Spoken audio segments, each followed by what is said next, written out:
अब एक मौत पर पॉलिटिक्स कर रहे विपक्षी पार्टी पर बीजेपी के सांसद और यूपी के पूर्व डीजीपी बृजलाल ने वार किया। एमएलए कृष्णानंद राय की हत्या के वक्त उत्तर प्रदेश के लॉ एंड ऑर्डर के आईजी रहे बृजलाल ने समाजवादी पार्टी से सवाल पूछे। कहा कि हत्या की जानकारी होने के बाद भी तब की सरकार ने कोई कार्रवाई नहीं की थी। उन्होंने कहा कि आज कानून व्यवस्था पर सवाल उठाने वाले इन नेताओं की जब खुद की प्रदेश में सरकार थी तब 500 गोलियां चला करके एक सिटिंग एमएलए को मार डाला जाता था, तब किसी ने कुछ कहा। सुनिए।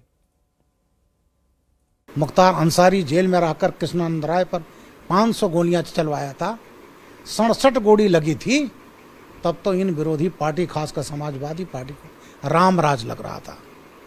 मैं उस समय आईजी लॉ एंड ऑर्डर था जब मुख्तार अंसारी ने कृष्णानंद राय को मरवाया। सबको मालूम था मुख्तार अंसारी के घर पर मुन्ना बजरंगी, संजीव जीवा, शहाबुद्दीन, ये सब क्रिमिनल, अताउर रहमान बाबू बैठ गए हैं।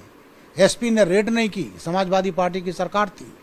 डीआईजी को बताया गया, ऊपर हम बात आई और शीर्ष स्तर पर, मैं नाम नहीं लेना चाहता, वहां बताया गया कोई कार्रवाई नहीं हुई और कृष्णानंद राय मार दिए गए।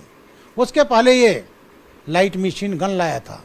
इसकी लाइट मशीन गन जनवरी 2004 में deputy SP STF Shailendra Pratap Singh ने पकड़ा था और जब उसमें मुख्तार पर पोटा का मुकदमा कायम हुआ, मुन्नर यादव, बाबूलाल यादव जो फौज का एलएमजी लेकर भागा था, और उस समय हंगामा मच गया, मुख्तार पर क्यों कायम हो गया मुकदमा, पोटा क्यों कायम हो गया, और इतना प्रताड़ित किया डीएसपी शैलेंद्र प्रताप सिंह को इस्तीफा देना पड़ा। और कृष्णानंद राय उसके बाद वो एलएमजी, अगर भाई कृष्णानंद राय वही मार दिए गए होते, अगर मुख्तार अंसारी को जेल भेज दिया गया होता, और उसमें जब केस का शासन से परमिशन जरूरत होती पोटा में, मुख्यमंत्री जी ने उस समय बाबूलाल मुन्नर यादव का दिया, 10 साल की सजा हुई, मुख्तार अंसारी का नहीं दिया, और उस समय मुख्तार अंसारी बंद हो गया होता तो कृष्णानंद राय बच जाते।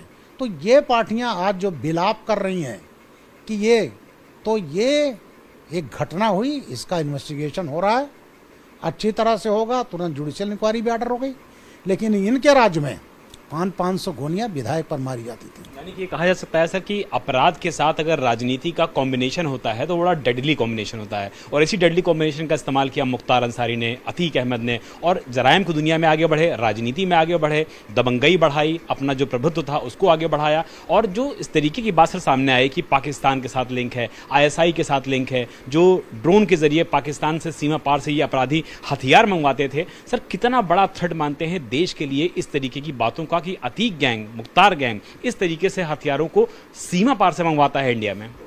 इसमें एक नाम और जोड़ दीजिए, शहाबुद्दीन जो सीवान का था, और उसके घर पर जब पुलिस ने गोली चलाई थी, उसके लोग मारे गए थे, पुलिस के लोग मारे गए थे, और उस समय के लालू यादव की सरकार थी, कुछ नहीं किया था, और उसका जगजाहिर था ISI से लिंक है। शहाबुद्दीन, मुख्तार अंसारी, अतीक, इन तीनों के शूटर आपस में मिले हुए थे, हथियार एक्सचेंज होते थे, ISI लिंक जगजाहिर है। G3 इन्होंने इस्तेमाल किया है, AK-47 इस्तेमाल किया है, AK-56 इस्तेमाल किया है, AK-94 74 इस्तेमाल किया है, 74U जो ओसामा बिन लादेन रखता था, मुख्तार ने किया है। इसके अलावा इनके पास .45 pistol, 9mm pistol, Israeli UG carbine, कोई ऐसा हथियार नहीं जो इस गैंग के पास ना रहा हो। और इसलिए मैं कहूँगा इस मामले में मुख्तार अंसारी के पास और ज़्यादा वेपन है। तो इसलिए तीनों गैंग आपस में मिले हुए थे, और इन्होंने जो कहर ढाया है न केवल उत्तर प्रदेश में बल्कि अन्य राज्यों में, उसका इनके इतिहास से समझा जा सकता है। और दुखद यह रहा कि राजनीतिक पार्टियां उनको पालती रहीं, उनको लगातार मान्यवर बनाती रहीं, उसकी जिम्मेदार बहुजन समाजवादी पार्टी भी है। मुख्तार अंसारी ने एक ऐसा, बता रहा हूँ, ये 93 में माननी बनना चाहता था। इसके भाई अफजाल कम्युनिस्ट पार्टी से विधायक बन चुके थे। इसने चाहा, जब 93 में समाजवादी पार्टी और बहुजन समाज पार्टी ने काशीराम जी ने समझौता किया, उस समय एक नारा लगा था, मिले मुलायम काशीराम। उस समय काशीराम जी ने अपने एक विश्वस्त, उनका खास भक्त था विश्वनाथ राम भारती, उसको गाजीपुर सदर से उठते, उस पर मुख्तार चाहता था, मुख्तार को टिकट नहीं मिला।